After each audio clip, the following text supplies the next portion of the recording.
본 방송에서 제공하는 투자 정보는 투자 판단에 대한 조언입니다. 방송에서 제공하는 주식의 가치, 가격 상승 및 하락에 대해서는 방송사에서 보장하지 않습니다.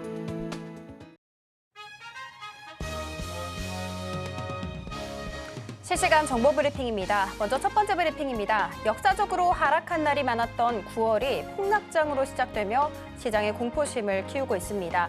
전문가들은 이달 말 금리 인하를 앞둔 시장이 1987년 블랙 먼데이를 재현할지 1995년 골디락스 장세를 재현할지 주목하고 있습니다. 블랙 먼데이 이전 미국 주식시장은 30% 이상 상승했으나 재정적자와 경상수지 적자가 악화하고 인플레이션 우려가 커지면서 다우지수는 단 하루 만에 22%대의 하락을 기록했습니다. 반면 1995년 미국 경제가 침체기를 지나 회복세에 들어서면서 IT 버블을 형성한 시작은 시기입니다. 두 번째 브리핑입니다. 토큰증권 관련주가 급등 마감했습니다. 이날 김재섭 국민의힘 의원과 민병덕 더불어민주당 의원은 토큰증권 활성화를 위한 정책 세미나를 개최했습니다. 이처럼 제22대 국회에서 STO 법제화에 대한 기대감이 높아지자 관련주에 매수세가 붙으면서 주가를 밀어 올린 것으로 보입니다. 세 번째 브리핑입니다. 삼성전자의 5세대 고대역폭 메모리 HBM3E에 대한 엔비디아 인증에 시장에 관심이 쏠린 가운데 삼성전자가 HBM3 8단 제품의 콜 테스트를 마치고 공급을 시작했다는 주장이 나왔습니다. 대만 시장조사기관 트렌드포스는 삼성이 최근 HBM3 인증을 완료하고 H200용 HBM3 8단 제품의 출하를 시작했다며 블랙웰 시리즈에 대한 인증도 순조롭게 진행 중이라고 밝혔습니다. 마지막 브리핑입니다. 미국 대선이 끝나고 난 뒤 K방산의 새 모멘텀이 만들어질 것이라는 기대감이 커지고 있습니다. 미국 양당의 후보들 모두 주요 국가의 방위비 분담 증가를 요구하면서 누가 당선되더라도 국내 방산업계가 그 수혜를 볼 수 있을 것이라는 분석이 나오고 있습니다. 더 다양한 이슈는 본 방송 통해 확인하시기 바랍니다. 상한가 수익의 기회를 매일 여러분께 퀵 배송해드리겠습니다. 상한가 로켓 배송 진행의 장은희입니다. 오늘 우리 양시장 정말 힘들었습니다. 그야말로 급락장이 펼쳐지는 모습이었는데요. 일단 코스피부터 살펴보는 시간 가져보도록 하겠습니다. 2,600선이 과감하게 깨지는 모습이었습니다. 무려 3.15% 내림세를 보이면서 마감이 됐는데 시가총액 1위부터 25위 종목 모두 다 파란불을 켜냈습니다. 코스닥은 더 들었습니다.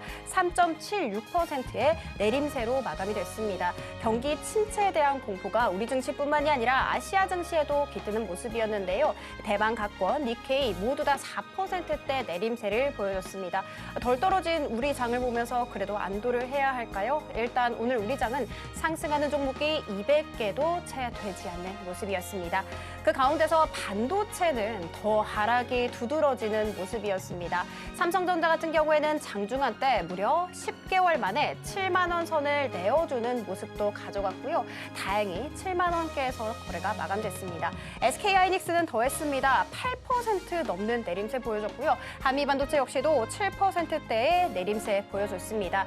테크인 같은 경우에는 기관이 12거래일 중 11거래일 동안 매도세를 펼치게 되면서 9% 가깝게 내림세 보였고요. 실제로 모든 반도체 대부분의 종목들이 8월 5일 블랙 먼데이 그 당시의 주가로 되돌아온 것으로 나타났습니다. 자, 그리고 제약바이오도 살펴보도록 하겠습니다. 그동안에 그래도 승승장구를 이어가던 쪽에서 오늘 약세가 두드러진 모습이었는데요. 이 안에서도 보로노이 같은 경우에는 8월 28일에 9만 원까지 갈까 할 정도로 굉장히 신고가를 계속해서 경신하는 모습 보여줬거든요. 그럼에도 불구하고 최근 3거래를 연속해서 음봉을 맞더니 보이시는 것처럼 오늘 6.9% 빠졌습니다. 7만 5천 원대에서 거래를 마감했습니다. 자, 이렇게 오늘 장 정리와 함께 다음 장 투자 전략 궁금하다 하시는 분들은 오늘도 저희 방송 끝까지 함께해 주시기 주시기 바라겠습니다. 저희 방송 유튜브로도 시청하실 수 있다는 건 알고 가시면 좋겠고요. 본 방송에서 제공하는 정보는 투자 판단에 대한 조언일 뿐 해당 주식의 가치와 수익률을 보장하지는 않습니다. 저희 설경제TV는 자본시장통합법을 준수하고 있습니다. 1:1 투자 상담이나 유사 수신 행위 등 모든 불법 사항은 엄중하게 금지하고 있고요. 서울경제TV, 서울경제신문은 당사의 브랜드입니다. 기타 유사 브랜드에 유의하시기 바라겠습니다. 자, 그렇다면 본격적으로 상한가 로켓 배송 출발합니다.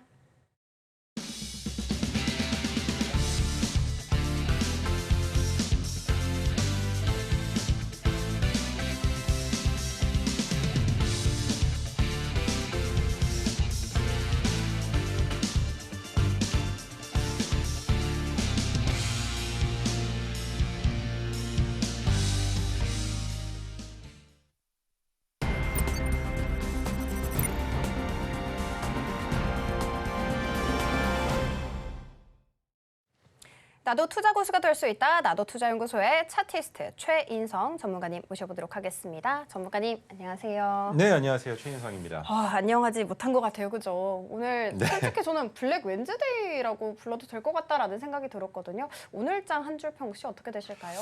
그래도 그 정도는 아니었습니다. 아, 그래요? 네, 그 정도는 아니었는데 그래도 오늘장 한 줄 평 먼저 한번 말씀을 드려보도록 하겠습니다. 자, 오늘장 한마디를 정리를 해왔는데요. 어떤 내용이 있었느냐? 제가 한마디로 표현할 수 있는 건 바로 이 내용입니다. 자, 사이드카는 면했지만 그래도 추가 하락 가능성이 매우 높은 자리다라고 생각을 하시면 될 것 같은데요. 필라델피아 반도체 지수 그리고 엔비디아가 큰 폭으로 하락을 보여줬죠. 그런데 우리나라도 마찬가지로 반도체 관련주들의 큰 하락이 나왔고 그리고 개별 종목단에서도 상승한 종목보다 하락한 종목이 엄청나게 더 많은 그런 시장을 보여줬지만 지수가 빠져야 되는 자리를 이탈하지 않고 버텨주었다라는 게 조금 마음에 걸립니다. 차라리 서킷 브레이커까지는 아니었어도 사이드카는 충분히 도달할 수 있었을 텐데 오히려 3% 정도 하락시킨 이후에 상승하는 것처럼 보여주다가 결국에 오후장에 들어서면서부터 조금 더 하락한 채 마감이 된 정도로 끝이 났다라는 게 아무래도 기대 심리가 아직까지는 이 정도 빠졌으면 됐지 더 빠지면 안 되는 것 아닌가라는 매수세도 같이 들어오지 않았나라는 생각을 하고 있습니다. 하지만 여전히 하락에 대한 리스크는 높이 남아있는 상황이기 때문에 반도체 관련주들은 아직까지도 모멘텀은 남아 있습니다. 하지만 글로벌적인 시장으로 봤을 때에는 지금 주가의 위치가 높지는 않은가라는 생각이 나오고 있고 지금처럼 이렇게 빠지게 되면 결국에 우리가 목격해야 되는 건 무엇이 있겠는가? 바닥에서 매집해서 이미 수익 구간에 있는 투자자들의 차익 실현 매물들이 쏟아질 수 있는 그 자리에 왔다라는 거. 저항이라는 가격 구간에서 경직을 보여주고 있었던 저항 경직도가 이제는 하방 압력을 받을 수 있는 자리에 놓여져 있다라는 걸 기억하시면 좋을 것 같습니다. 그래서 지수를 견인하는 대표적인 종목인 삼성전자와 SK 하이닉스가 8월 5일에 보여줬었던 사이드카 서킷 브레이커로 만들어졌었던 지수의 저점을 이탈하는 모습을 보여줬다라는 걸 여러분들이 기억하시면 좋을 것 같습니다. 그래서 8월 5일 날 제가 그런 얘기를 했습니다. 더 내려갈 거다. 삼성전자는 몰라도 SK 하이닉스는 하락 추세로 시작이 되었다라는 얘기를 했는데 어떤 분들은 저한테 그런 얘기를 했습니다. 사이드카 서킷 브레이커가 걸리고 나서 지수가 올라가고 주가가 올라가니까 나 틀렸다. 전문가 틀렸다는 얘기를 했지만 지금 이 상황을 보시면 어떻습니까? 충분히 위협적인 건 사실이라는 걸 여러분들이 꼭 기억하셨으면 좋겠습니다.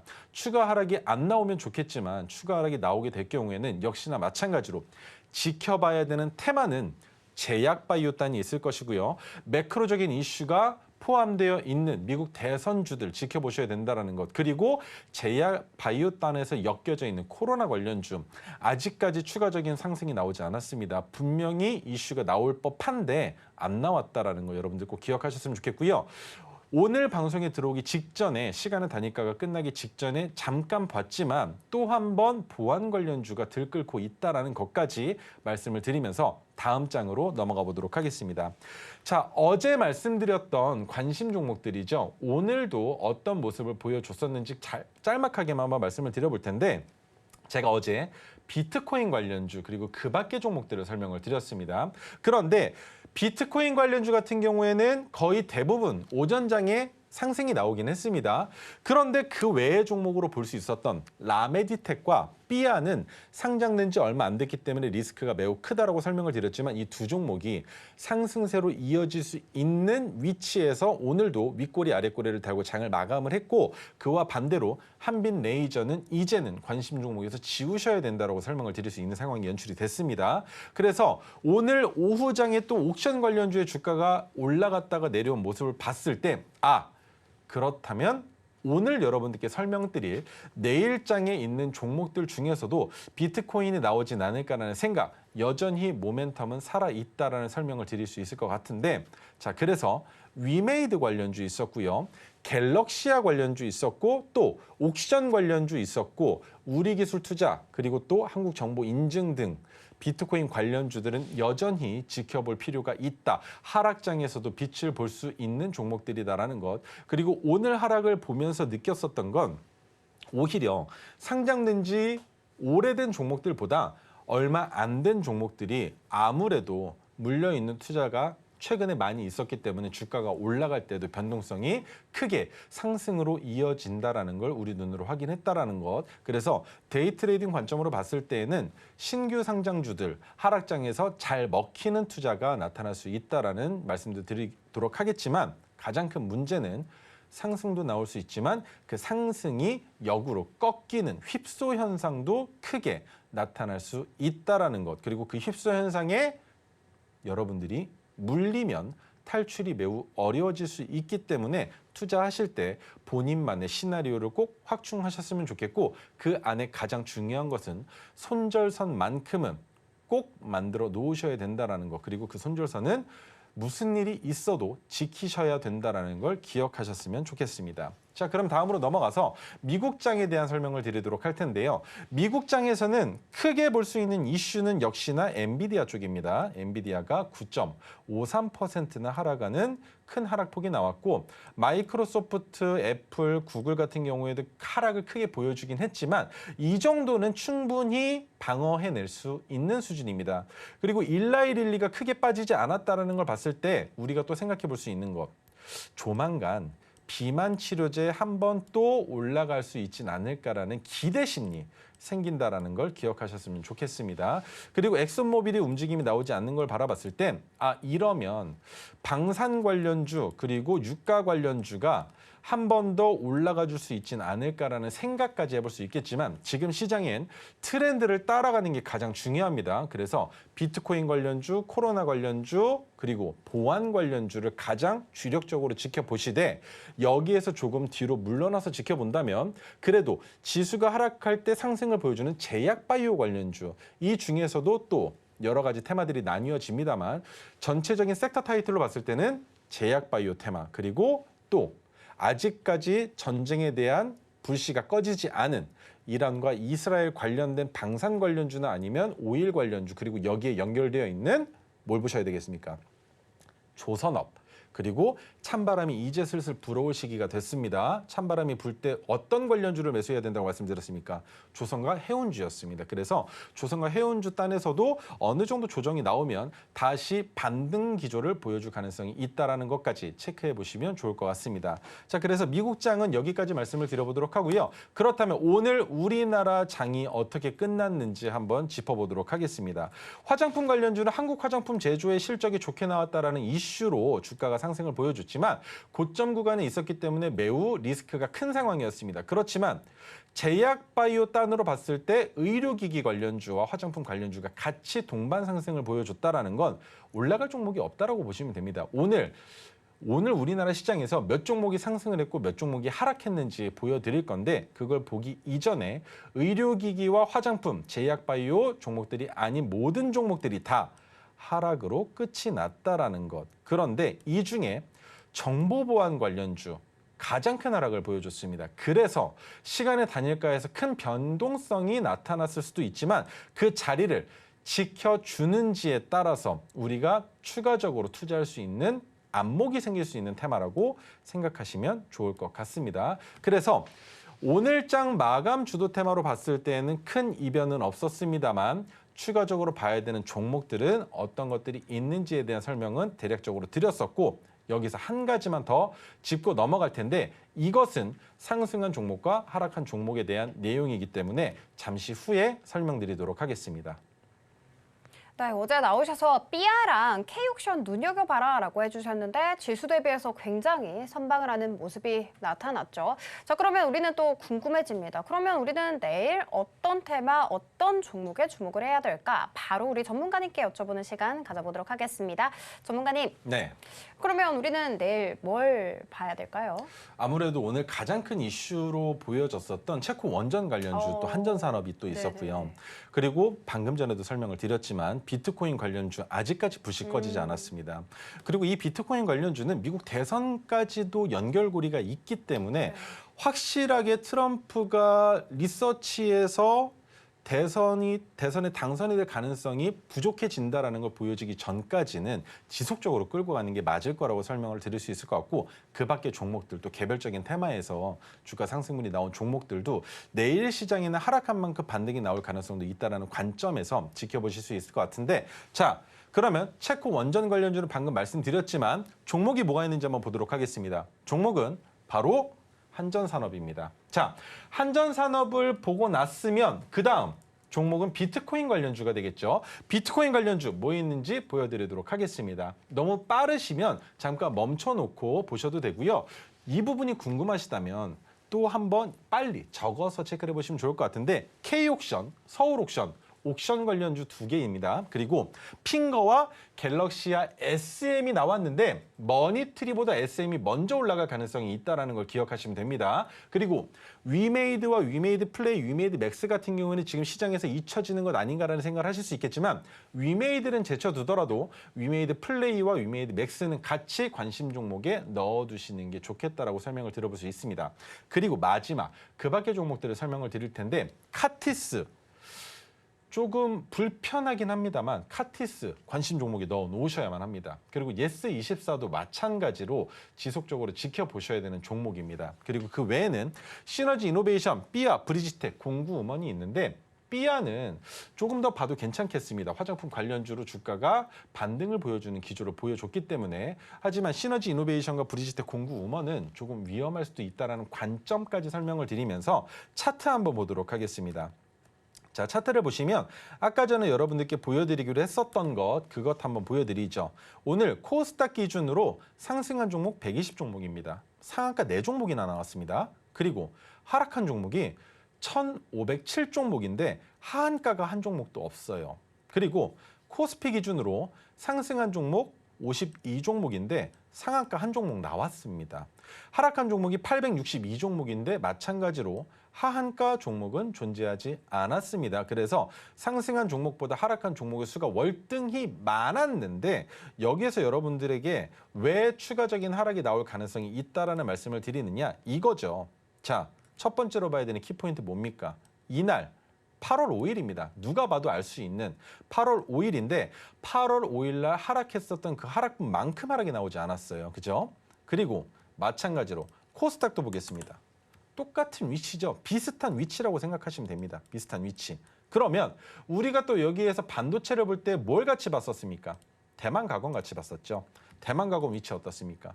동일한 자리입니다. 그러면 그 당시에 물론 지금은 그렇게 크게 관련성이 없겠지만 엔캐리 사태를 만들어줬었던 뭡니까? 니케이 지수. 같이 한번 봐야 되겠죠. 거의 비슷한 위치라는 겁니다. 그런데 여기까지 봤으면 글로벌 증시와 지수 상황은 다 봤습니다. 이게 문제라는 거예요. 삼성전자 어디입니까?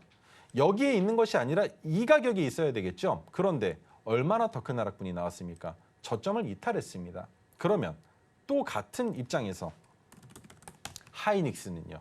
마찬가지 상황입니다. 저점을 이탈했습니다. 그렇기 때문에 이 자리 추가적인 하락이 나온다면 오늘의 저가를 이탈하는 움직임이 나온다면 장기 추세로 봤을 때 여전히 상승분에서 기술적 반등은 나왔고 한 번 더 하락을 보여줄 수 있다. 이게 무슨 그림입니까? 모든 상승은 끝났습니다. 그렇다면 A파, B파, C파로 이어질 가능성이 있다는 관점에서 엔비디아와 별개로 삼성전자가 납품하는 것과 별개로 HBM 납품하는 것과 별개로 우리나라에서 삼성전자와 SK하이닉스 그중에서도 SK하이닉스는 추가적인 하락분이 나올 가능성이 매우 높아진 자리라는 것. 이 부분만 기억하시면 좋을 것 같습니다. 자, 그래서 종목들 한번 보겠습니다. 한전산업, 체코 원전 계약에 대해서 확실시되고 있다라고 했지 확정된 건 아직까지 아닙니다. 하지만 의미 있는 자리 어디입니까? 파란색 저항선이죠. 16,400원. 이 가격을 오늘 터치했습니다. 그렇다면 여기에서 가장 중요하게 봐야 되는 거, 넘어서서 안착하면 추가 상승분이 나온다라는 거예요. 그렇다면 제가 또 무슨 얘기하겠습니까?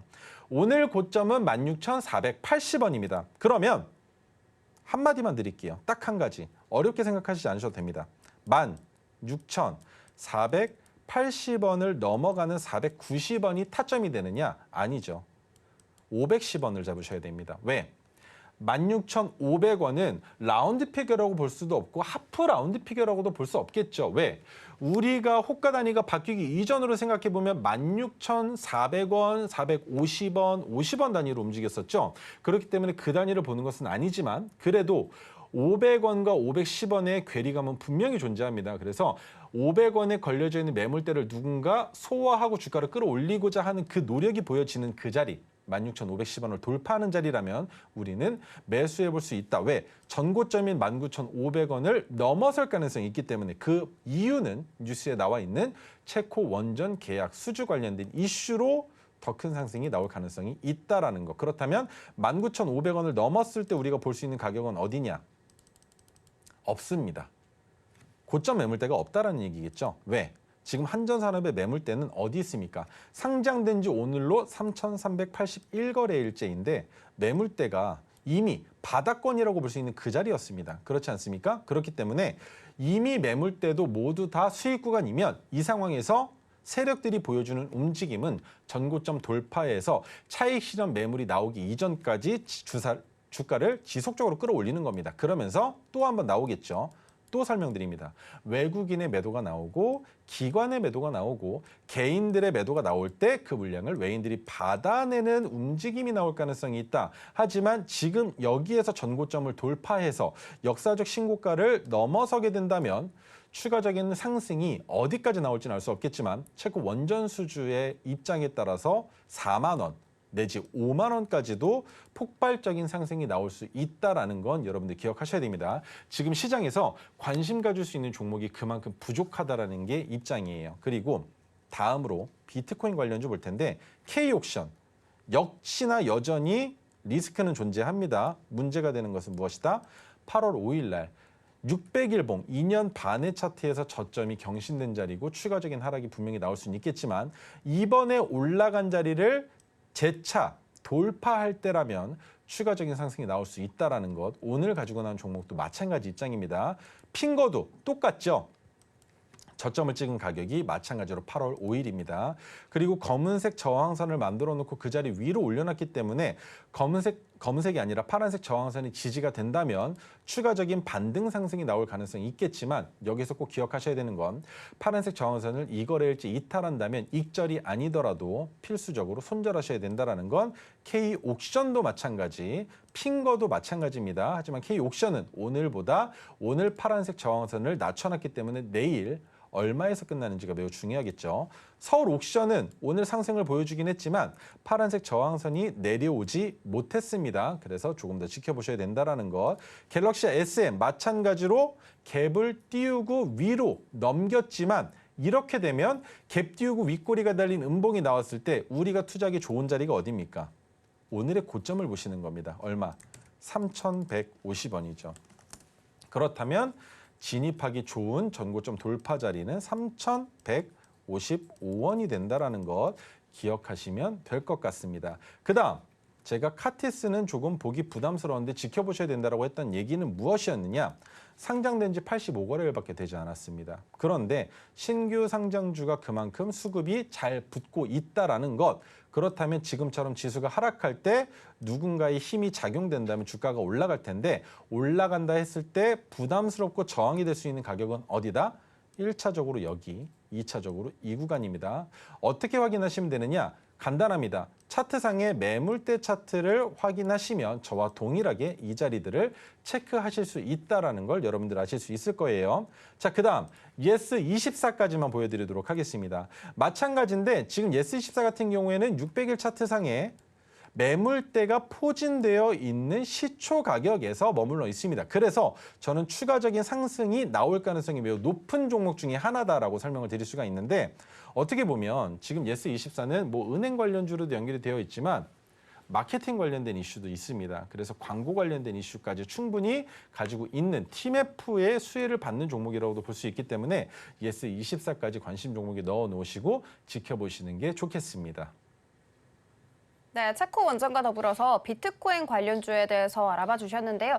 방금 이 들려주신 강의로 인해서 내일장이 어떻게 흘러갈지 대략적인 감이 오셨을 것 같습니다. 이슈뿐만이 아닙니다. 저희 전문가님께서는 차트도 굉장히 잘 다뤄주시잖아요.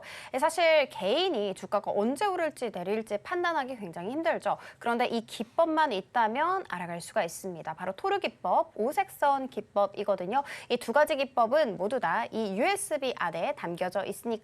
지금 하단 참고하셔서 꼼꼼하게 챙겨가시면 좋을 것 같습니다. 자, 그리고 방금 6시가 지났죠. 그 말은 즉슨 시간의 거래가 끝이 났다라는 것을 의미를 하는데, 앞서서 우리 전문가님께서 이 보안이 눈에 띄었다라고 해주셨거든요. 전문가님, 네. 빨리 알려주세요. 알겠습니다. 자, 지금 어제 말씀드렸던 종목 중에 아직까지 추가 상승의 가능성이 있는, 어떻게 보면 시간의 단일가에서 갭이 뜨면 그 다음 날에는 하락하기 마련이지 않습니까? 그렇다면 그 관점에서 봤을 때 SOS랩. 자, 여기까지만 봤을 때는 전고점을 못 넘어갔지만 단기적으로 봤을 때는 오늘 고점이 넘어가 있는 상황입니다. 그래서 이런 종목 같은 경우에는 7,940원을 넘어가는 7,950원을 돌파할 때 매우 큰 수급이 불러일으켜질 수 있는 종목이라서 SOS랩은 단기 투자 관점으로는 지켜보셔도 괜찮을 것 같다는 설명을 드려볼 수 있을 것 같고요. 한국정보인증 4,810원까지 한번 말씀을 드려봤는데, 와, 이게 정말 운명이 장난인지 모르겠습니다만 오늘 4,795원까지 세호가만 더 올라갔으면 그 자리에 닿았을 텐데 딱 여기까지만 올라가고 끝이 났습니다. 그리고 한 가지 더 문제가 되는 것은 저항 가격이라고 말씀을 드렸죠.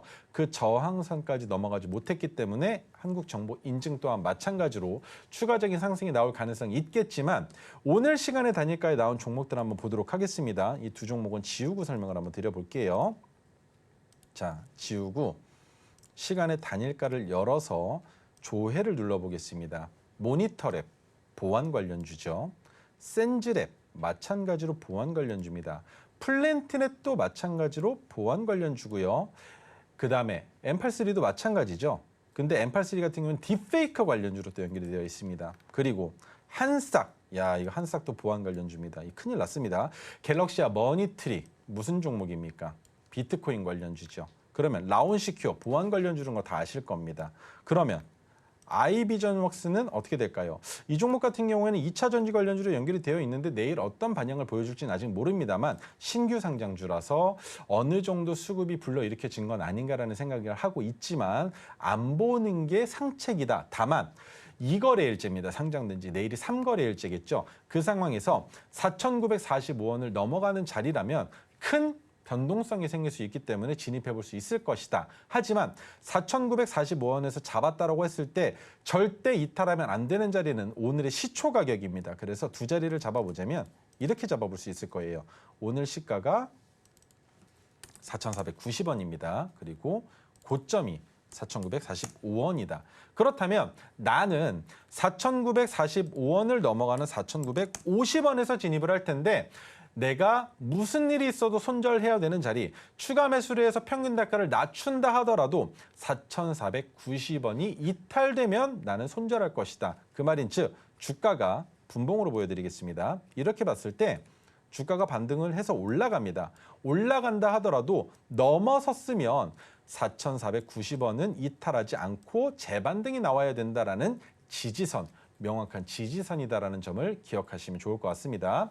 그래서 모니터랩부터 한번 볼게요. 모니터력 같은 경우에는 역시나 추가적인 상승이 나올 가능성이 있는 자리이지만 문제가 되는 건 5,490원을 넘어서 시작할 것이냐가 내일 시장에서 관심거리가 되겠죠. 왜? 이 자리를 넘어간다라는 건 갭을 띄우고 윗꼬리가 달렸다가 음봉이 나온다 했을 때 그 윗꼬리를 다시 넘어간다면 엄청난 상승이 나올 수 있는 수급을 불러일으킬 수 있게 된다라는 겁니다. 그리고 센지랩도 한번 보도록 하겠습니다. 마찬가지 자리에 있어요. 플랜티넷은요. 단기 과열 자리입니다. 그런데 뭔가 이상합니다. 분봉으로 한번 보죠. 플랜티넷이 지금 단기 과열에 들어간 게 몇 거래일째냐를 볼 건데 내일 단기 과열이 해제되네요. 그죠? 1거래일, 2거래일, 오늘이 3거래일째였기 때문에 내일 단기 과열이 해제됩니다. 그렇다면 플랜티넷은 생각한 것 이상의 상승이 나올 가능성이 있겠지만 지금 고점까지 거리가 10% 정도밖에 되지 않기 때문에 플랜티넷은 더 오히려 모니터력과 센지랩보다 더 큰 수급이 불러일으켜질 수 있지는 않을까라는 기대 심리가 작용될 수 있다는 거. 그리고 그 외의 종목들도 같이 한번 볼 텐데 역시나 딥페이크 관련주인데 신규 상장주입니다. 그래서 딥페이크 관련주지만 신규 상장주다. 그리고 고점까지의 거리가 너무 멀다. 그리고 한 가지 더 체크하겠습니다. 매물대의 위치가 어디 있느냐. 이걸 보시면 되는데 매물대가 지금 너무 아래에 있습니다. 이 말은 무엇이냐? 올라가기 부담스럽다는 거예요. 보통 종목들이 신규 상장주면 매물대가 어디에 포진을 해 있느냐? 이 구간에 있을 겁니다. 이 구간에. 그렇기 때문에 올라가는 척 하면서 그들을 괴롭히고 차익 실현을 할 수 있어야 되는데 지금 이 상황이면 매물대가 아래에 있으면 주가를 강제적으로 끄집어 올릴 때 차익 실현 매물이 위에서 나온다라는 거예요. 그러면 어떻게 되겠습니까? 주가를 올릴 때 이 차익 실현 매물을 받아내는 것이 소화하는 것이 부담스러울 수밖에 없다라는 것이죠. 그렇기 때문에 M83는 어떻게 보면 지금 이 이름으로 불려지는지는 모르겠습니다만 조금 위험한 종목이다라는 걸 기억하셨으면 좋겠습니다. 그리고 한싹 같은 경우에도 매물대가 윗단에 있습니다. 이러면 이 가격 구간까지는 올릴 수 있다라는 거예요. 저항으로 작용할 수 있다라는 겁니다. 그래서 어느 가격을 파란색 저항선인 1,390원을 저항으로 잡을 건데 이 자리를 돌파하게 되면 큰 상승이 나올 수 있다라는 관점 그리고 그 자리까지만 올라갈 수 있다라는 관점에서 시간의 단일가에서 끝난 가격이 7,380원입니다. 그러면 7,380원을 한번 잡아볼게요. 여기까지 잡았을 때 추가적인 상승이 나올 수 있을지만 보시면 되기 때문에 한번 잡아보도록 하겠습니다. 지금 이 가격 구간이죠. 7,380원인데 얼마 차이가 안 납니다. 그리고 상한가까지 도달할 수도 있는 가격이 바로 1,390원이다라는 것. 그렇다면 내일 시장에서 갭을 띄우고 눌리겠지만 나머지 보안 관련주와 더불어 주가가 상승한다면 한싹도 다시 지켜볼 수 있는 종목이 된다라는 것. 그리고 갤럭시와 머니트리만 주가가 상승한다라고 봤을 때 나머지 종목들은 따라 올라가는 것이 아니라 갭 띄우고 갤럭시와 머니트리가 눌릴 때 다른 비트코인 관련주의 주가가 올라가면 갤럭시와 머니트리는 오히려 따라오 반등을 보여줄 수 있다는 관점에서 갤럭시와 머니트리는 시초가에는 공략하기 어려운 종목이라고 보시면 됩니다. 자, 그리고 라온시큐어 보안 관련주인데 라온시큐어는 제가 몇 가지 설명을 드렸지만 이것만 기억하시면 됩니다. 2,500원 아랫단이라면 라온시큐어 장기 투자 관점으로 지켜볼 수 있다. 왜? 목표 가격을 4,500원까지만 산정하면 되기 때문이다라고 설명을 드렸어요. 과거 시점부터 지속적으로 올라갔다 내려갔다를 반복하지만 고점으로 볼 수 있는 건 6,000원보다 낮은 4,500원까지 안정적인 박스권을 만들고 그보다 아랫단에 있는 2,500원이라면 충분히 노려볼 수 있는 박스권의 종목이다라는 것. 그래서 지금도 여전히 2,500원보다 아랫단에 있는 종목이기 때문에 장기 투자 관점으로 본다면 충분히 진입해 볼 수 있는 종목이다라는 건 기억하셨으면 좋겠습니다. 마지막으로 IG비전웍스 보여드릴 텐데요. IG비전웍스 같은 경우에는 상장된 지 얼마 안 됐고 아까 설명드렸던 그대로 4,945원을 돌파하는 자리가 아니라면 신규주에 대한 리스크가 매우 크게 작용될 수 있다. 그래서 갭을 띄운 게 그렇게 큰 의미가 있다라고 해석하시면 안 된다라는 걸 기억하셨으면 좋겠습니다. 네, 6시에 방금 마감을 했던 따끈따끈한 시간 외 거래까지 살펴봤습니다. 그 안에서도 보완주 쪽을 더 자세하게 짚어주셨는데요. 정말 종목 하나하나 HTS의 오색선을 통해서 앞으로의 주가가 어떻게 흘러갈지 예측을 해주셨습니다. 핑크색 선은 사야 하는 신호, 파란색 선은 팔아야 하는 신호, 이 두 가지만 알고 가시면 좋을 것 같은데요.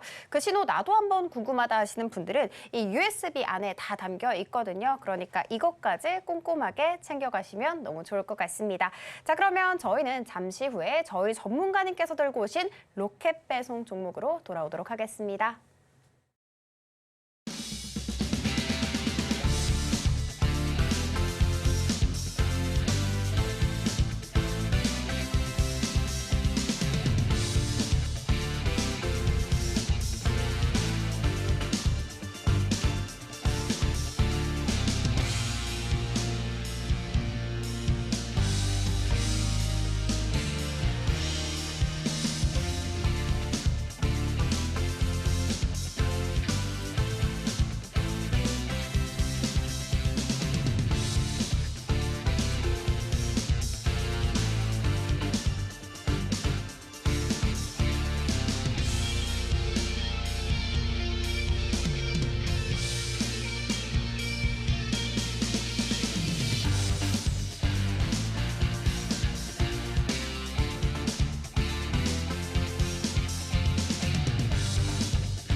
네, 오늘의 급락을 저점 매수 기회로 봐도 되는 이 로켓 배송 종목 알아보도록 할 텐데요. 일단 힌트부터 알겠습니다.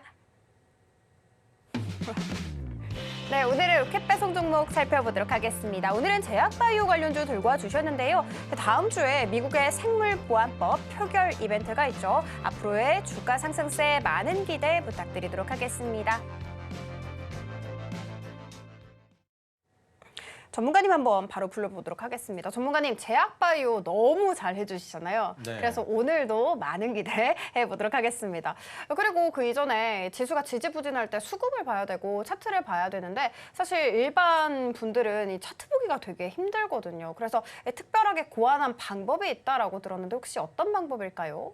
지지선과 저항선을 만드는 거겠죠. 오, 네. 아무래도 이 자리에서는 매수해도 괜찮다. 그리고 이 자리에서는 매도하는 것이 조금 안전할 것이다라는 그 명확한 해답을 제시해드리고 싶은 건데 가장 중요한 건 그겁니다.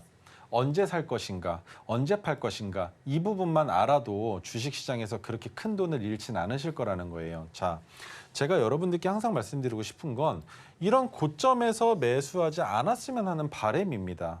어떻게 보면 방송에 나와서 얘기해주는 종목들이 가장 큰 이유는 그겁니다. 주가가 크게 상승을 하고 있고 시장에서 시청자들로 하여금 관심도가 높은 종목들, 그 종목들을 언급하는 경우가 많습니다. 그런데 물론 관심도는 높겠죠. 왜? 물려있는 투자자가 많을 테니까. 그리고 보유하고 있는 투자자가 많을 테니까. 그 이유는 무엇 때문? 뉴스 봤거든요. 어딘가에서 뉴스가 나와서 아 좋단다. 그래서 투자하신 분들 많을 겁니다. 오늘도 보세요. 체코 원전 관련주 뉴스 나왔죠. 비트코인 관련주 뉴스 나왔죠. 이 종목들 분명히 관심 될 겁니다. 그러면 내일은 보안 관련주 주가 올라가서 시작할 테니까 갭 떴지 않습니까? 그러면 내일은 또 보안 관련주 뉴스 나올 거예요. 그러면 이 종목 내일 신규 진입하는 투자자분들도 계실 거고 이미 보안 관련주 가십거리 됐을 때 진입하신 분들도 계실 겁니다. 그러면 내일은 보안 관련주 들고 나와서 설명하는 분들 분명히 계실 수 있다라는 거예요. 그런데 가장 중요한 건 뭐냐면 그 종목들의 주가 위치가 이 구간에 있으면 걸으셔야 된다라는 겁니다. 옥석 가리기 하시라는 거예요. 왜? 그런 종목들 예를 들어 지금 9월 달이죠. 만약에 주가가 쭉 빠집니다. 그래서 내년 뭐 대략적으로 한 3월, 4월쯤 됐어요. 그러면 이 기간이 얼마입니까? 최소 6개월 이상이 지났겠죠. 그러면 그 종목을 기억하고 계시겠습니까? 아니면 또 다른 가십거리가 되는 종목을 지켜보고 계실까요? 그게 가장 큰 문제라는 겁니다. 왜? 시장에서 관심도가 높아야 빠르게 변동성이 생기니까 그때 가서 그 종목을 잡는 게 오히려 뭡니까? 이게 바로 투기죠. 투기. 데이 트레이딩이 여러분들 생각할 때는 되게 쉬운 것 같아 보이시겠지만 엄청난 고충이 있습니다. 매일매일 돈을 움직여서 운용해서 수익을 매일매일 만들어낸다? 말은 쉽죠. 그럼 누가 안 하겠습니까? 다 하죠. 그런데 왜 트레이더들이 얼마 없겠습니까? 주식으로 돈 버는 투자자가 왜 없을까요? 첫 번째 이유는 그겁니다. 가지고 있는 보유 자본이 작기 때문이에요. 예를 들면 10억만 있어도 차라리 코카콜라 같은 종목에다 투자해 놓으면 내 월급 그 이상의 돈이 매달 들어옵니다. 왜? 연간으로 따졌을 때 그만큼 배당을 받기 때문이겠죠. 그런데 내가 돈이 1억 미만으로 가지고 있는 분들 입장에서 주식을 통해서 수익을 만든다라고 했을 때 내가 최소한 한 달에 500만 원 이상은 벌어야 수익을 만들어냈으니 직장 생활을 안 할 수 있다는 계산이 드실 건데 이 500만 원을 벌기 위해서 내 원금인 1억을 모두 다 사용할 수가 없다라는 거죠. 그러면 비중 조절을 할 테고 그만큼 수익을 만들어내는 종목의 수가 늘어나야 될 테고 그만큼 투자할 때 여러 종목들을 지켜봐야 된다라는 건데 실질적으로 한 달에 500만 원을 버는 것조차도 그렇게 쉬운 일이 아니라는 겁니다. 그러면 장기적으로 봤을 때 주식시장에 처음 발을 들여놨으니까 이 주식시장이 어떻게 흘러가는지 생태 파악을 먼저 하셔야 되는 거고 그 생태계 안에서 내가 이길 수 있는 확률을 늘리시는 거예요. 주식시장에 100%는 없습니다. 100%라는 건 존재하지 않아요. 예를 들어 최근에 어떤 일이 있었습니까? 이란과 이스라엘의 전쟁이 발발되게 된 이유가 뭐였습니까? 통수권자의 죽음이었죠. 이런 일이 우리나라에서 발생하지 말란 법이 없습니다. 자연사하는 경우들도 있고요. 급사하는 경우들도 있습니다. 물론 사망과 모든 것이 직결된다라고 볼 수는 없겠지만 비행기를 타고 가다가 자동차를 타고 가다가 걸어가다가 맨홀에 빠져서 어떤 경우도 다 이런 위험성들이 존재한다는 거예요. 그래서 언제든 리스크가 생길 수 있다는 관점에서 봤을 때 그래도 그 리스크를 줄일 수 있는 방법은 저점에서 잡는 겁니다. 저점에서. 고점에서 잡는 것은 아니겠죠. 그래서 여러분들이 기억하셔야 되는 건 핑크색 지지선이 올라올 때 그 자리를 매수가로 잡으시는 겁니다. 가장 중요한 자리.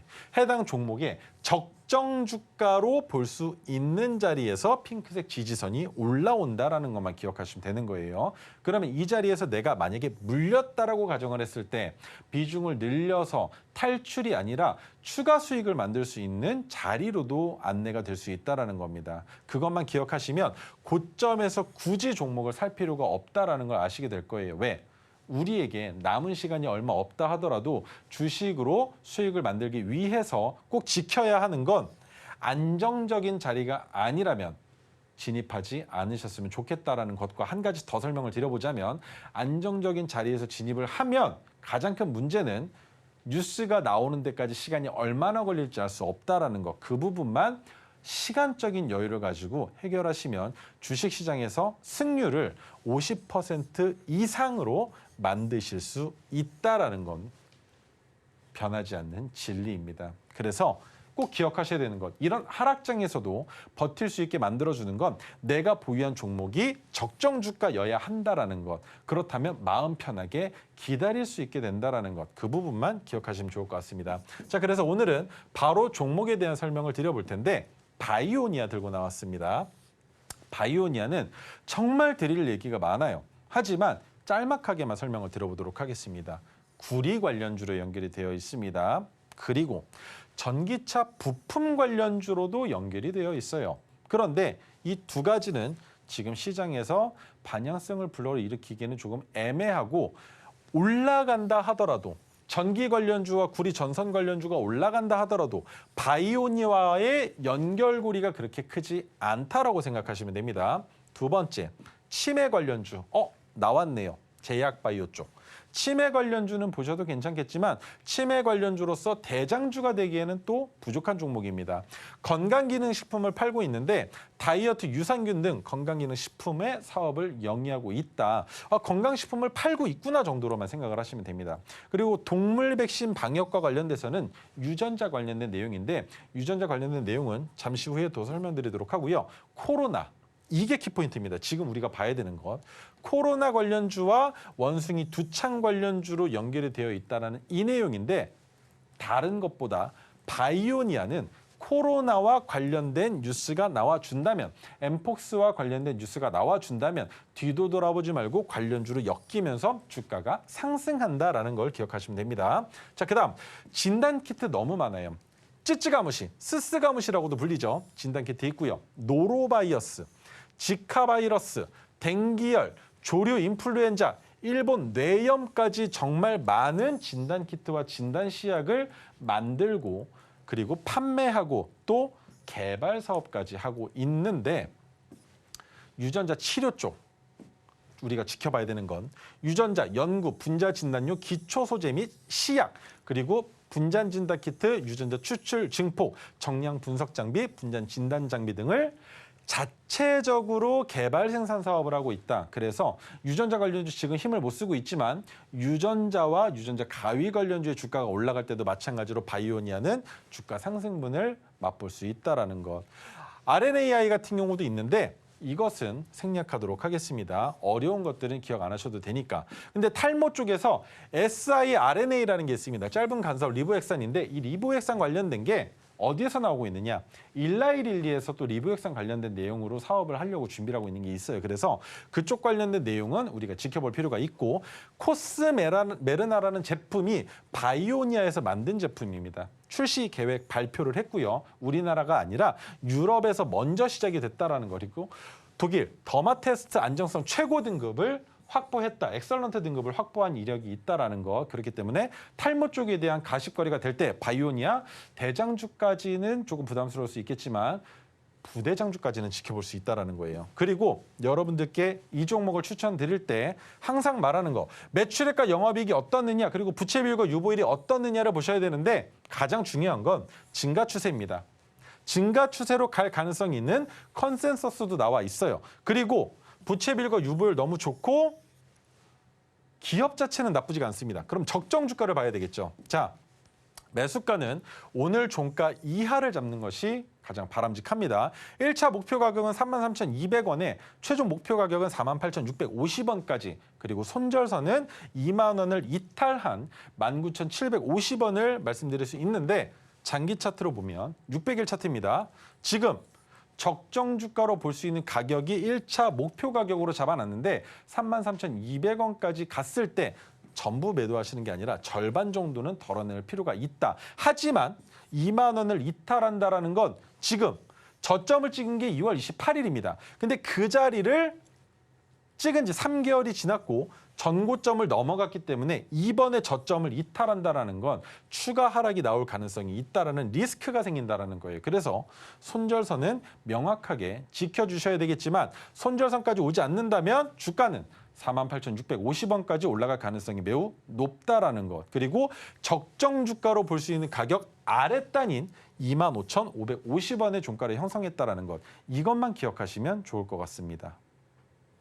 네, 오늘 공략할 종목으로 바이오니아 한번 살펴주셨는데 여러 섹터에 발을 걸치고 있습니다. 그중에서도 감염병 관련 이슈에 가장 민감하게 상승세 보여줄 것이다 라고 정리를 해주셨어요. 매수가 목표가 손절가까지 꼼꼼하게 알려주긴 했지만 요즘 시장이 정말 변동성이 크잖아요. 그래서 나 혼자 도저히 대응하는 게 자신 없다 하시는 분들은 당연히 우리 전문가님과 함께 하셔야 된다라는 거 알고 가시면 좋겠습니다. 자, 그러면 핵심 정리 이어가 보도록 하겠습니다. 네, 오늘의 핵심 살펴보도록 하겠습니다. 사이드카는 면했지만 추가 하락 가능성이 높다라고 오늘 시장에 대한 한 줄 평 남겨주셨고요. 내일장 관심 둬야 할 테마로는 체코 완전, 비트코인 알려주셨습니다.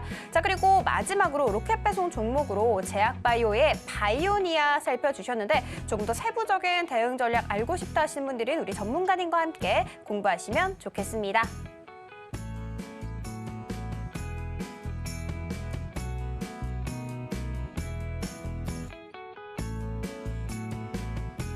네, 소문에 사서 뉴스에 팔라라는 말이 있는데 요즘은 그 소문도 조금 뜨뜻미지근하기도 하고 늦는 것 같습니다. 이 소문보다 빠르고 정확한 토르 기법, 오색성 기법에 사서 뉴스에 시원하게 팔아보는 건 어떨까요? 그 기법은 바로 이 USB 안에 다 담겨 있다라는 거 꼭 알고 가시면 좋겠습니다.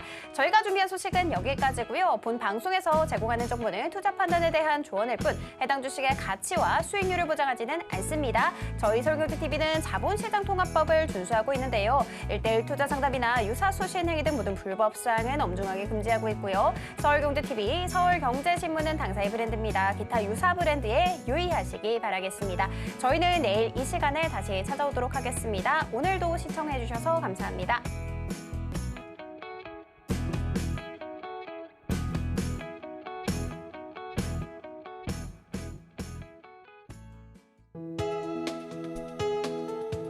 본 방송에서 제공하는 투자 정보는 투자 판단에 대한 조언입니다.